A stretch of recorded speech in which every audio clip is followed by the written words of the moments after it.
and realized that since quitting a few crucial things, I've increased my income drastically. I am currently making multiple six figures profit every single month, which sounds insane. I had my first six-figure month ever in 2020, and I'm only 22 as of now. But trust me, things were not always this good. So the other day, I was driving my new car, and it all just felt unreal. So I took a little bit of time to analyze my current situation compared to my past situation, and realized that there were a few crucial things that once I quit, my income drastically increased. Which is why I've compiled a list of 3 crucial things you need to quit to get rich, based on my experience. The truth is, 95% of us are doing things on a daily basis that are directly hindering our potential and capability to succeed, and we don't even know it. It's because there's an invisible system working in the background to keep us grounded and inside the machine, operating as just a small cog in this big mechanism. If you want to break from it, listen up and grab a notepad. Now, the first thing to quit is low ceilings, and I don't mean physical ones, but ones in your head. I just bought my first supercar. I'll have a video out on that soon. It's unreal. The car goes 0 to 60 in just 2.7 seconds. Years ago, a 4.5 second 0 to 60 time was unheard of, and just a few years prior to that, 6 seconds was thought to be light speed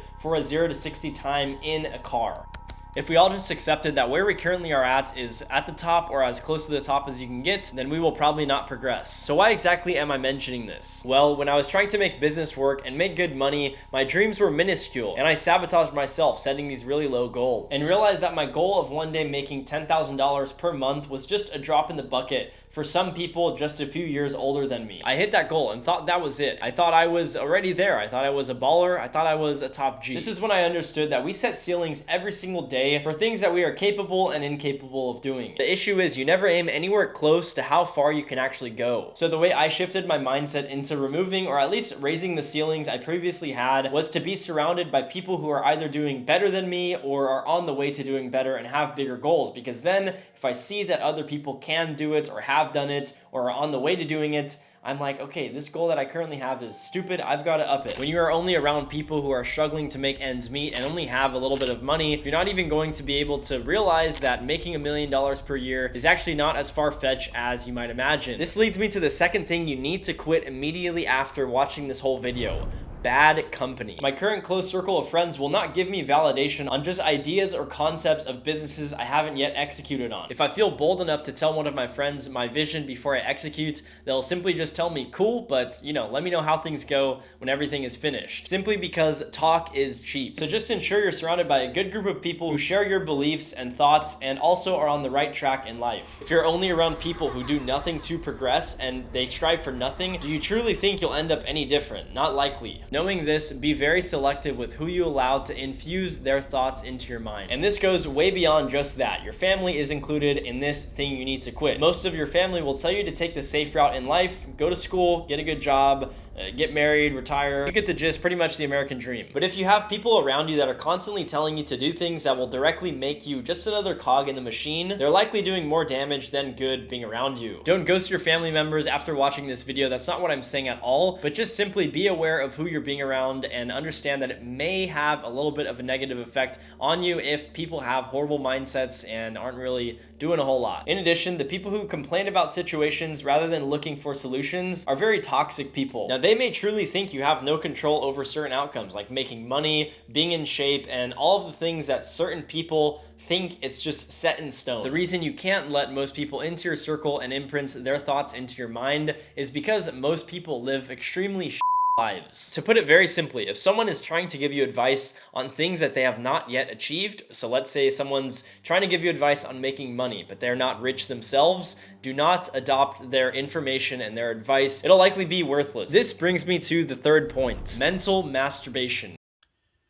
This one sounds very weird and out there, but a lot of you guys actually do this without even realizing it. And yes, I said mental, not physical. We're talking about money here, so listen up. I was at lunch with some old buddies from high school, and their roommate joined us for this lunch. He was hyping up this little 3D printed toy that solved some sort of problem in his life. It was a cool story, but he kept going on about it, stating that he could sell this product to all these different businesses and stores and make tons of money and get crazy rich. He hadn't done literally just talked about doing instead of taking action. Mental masturbation. exactly what it is. It's infinitely easier to tell people what you're gonna do rather than actually taking action and doing it. It's because talking is so easy. It feels amazing in the moment to boast about things you plan on doing, but it is extremely inefficient. This is like the saying, talk is cheap, because if you live by it, your results will just speak for themselves. Don't talk about the things you're gonna do, just do them, and then once you start to do them, then you can slightly subtly discuss them. Allowing yourself to be open to input from others may interfere with your drive and your ambition for these goals when first starting out. I remember when I started dropshipping, I boasted about it, saying how this was gonna make me rich, and I told my family and friends, and they all told me, hey, you know, cool, make a little bit of money,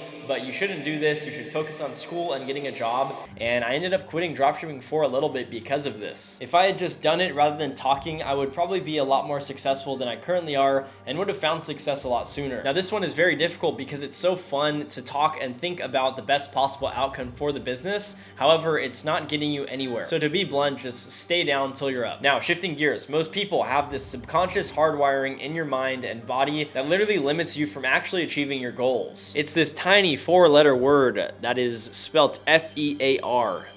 Or the word fear. I personally love the word. It keeps the game so simple and easy because a lot of people take into account fear when they're making decisions, and in turn, it's why, again, a lot of people aren't rich. If you grow up never swimming in the ocean because you're told it's risky, it's scary, there's bad things in the ocean, you're going to live your whole life thinking the ocean is some terrifying thing that you want no part of. Taking a plunge in that ocean would be suicide in your mind, and you would never even consider doing it. So the ocean's the ocean, but because you have these fearful thoughts about the ocean, you are literally holding yourself back from experiencing amazing things. Taking that leap into starting your first business is terrifying. My parents personally sucked at business. They were horrible at it, and parents, mom and dad, if you're watching this, my apologies, but I'm just being honest. But to put it simply, they gave the restaurant business a shot and it did not go well at all. They were younger, so they could take risk, but they ended up racking up tons of debt, and restaurant business and just business in general was terrifying to my parents moving forward. So growing up, business seemed so scary because it was the very thing that had crushed my parents financially, and I saw it as this big, black, dark cloud. But when you understand that fear is nothing but your body simply telling you, hey, this is a no man's land, this is like somewhere we've never been before, so just travel with caution, be aware of what's going on. Stuff becomes a whole lot easier with that in mind. So when I fully accepted this, making money became a game. Went from terrifying to enjoyable and exciting. So to you watching this, do not let this puny little 4-letter word ruin your life and hold you back from all these ambitious goals you have. That tingly feeling you get inside when you're doing risky things that make you fearful, it's not going to go away, but it's an indicator that when you're having that feeling, you're likely going to be doing something that instills growth in your life. Stack all those points up and quit them, and you will be on the right track. Sort of. The next things to quit are what really helped me get rich. So what's the next thing you need to quit to start to get rich? Juggling. When I first looked at online business, I wanted to do it all. Amazon FBA, social media marketing, affiliate marketing, drop shipping, retail arbitrage, stocks, you name it. I tried to do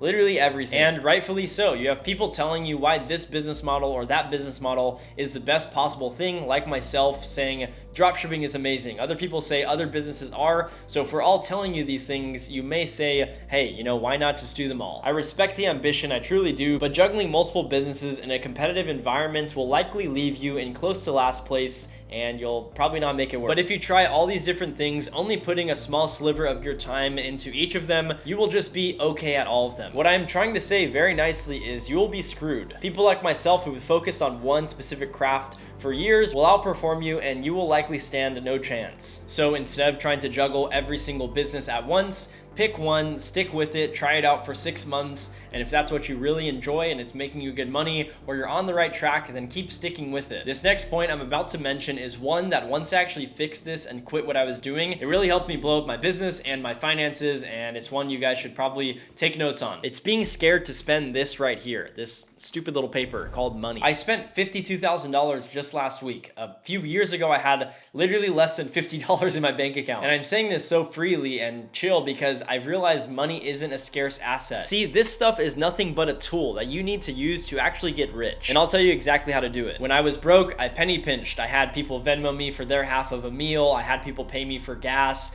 I did all of that stuff because I was so scared of not having like X amount of dollars or needing all of my money back. I never thought that the more I spent, the more I would get back. And this carried over a lot when I started making some good money. I avoided hiring people because I thought it was taking money directly out of my pocket that I could just keep. That was was fine back then, but in order to really level up what you're doing, you need to spend more money. Spend money on events, on nice dinners with your team, hiring on new people to help out with your business. Now, dropping your margins from 50% to 40% seems scary. It's like, oh shit, I'm not making as much money, until you realize you go from $10,000 a month, let's just say profit, to hiring more people that drop your margins by 10%, but now you've doubled or tripled your revenue, and now you're making a whole lot more money overall. It's a no-brainer. I see it all the time where people get very complacent and think that where they currently are at is good and they're set. Yes, it may be good, but why settle for good when you can continue progressing and become great? So spend money to get people to coach you, to assist with your business, do it all. I've been the person who didn't spend money to grow the business, and it hurts you, you slow down,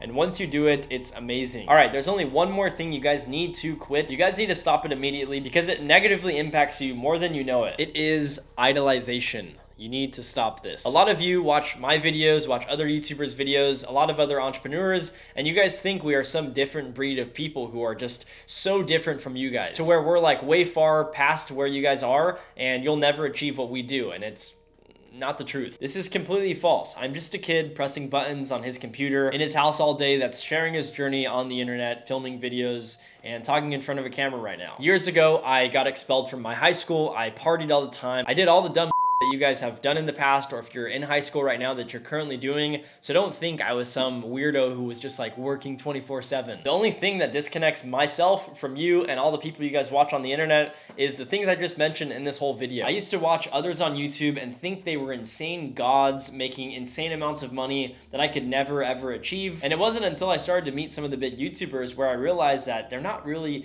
crazy different. Like, they're just normal people. The people you guys watch who are successful just have discipline and are willing to sacrifice some things in their life to achieve their goals. This may mean quitting bad habits, dropping some friends, and improving your work ethic. So go ahead, rewatch this video as many times as you guys need, but understand we are all playing the game of life. And rule number one is this game is not fair by any means. But at the end of the day, we all have to work with the cards we're dealt. I hope to hear about some people's transformations from this video in the next 6 to 12 months, so definitely keep me posted with how this information actually helps you get rich. Other than that, subscribe, like the video, and see ya.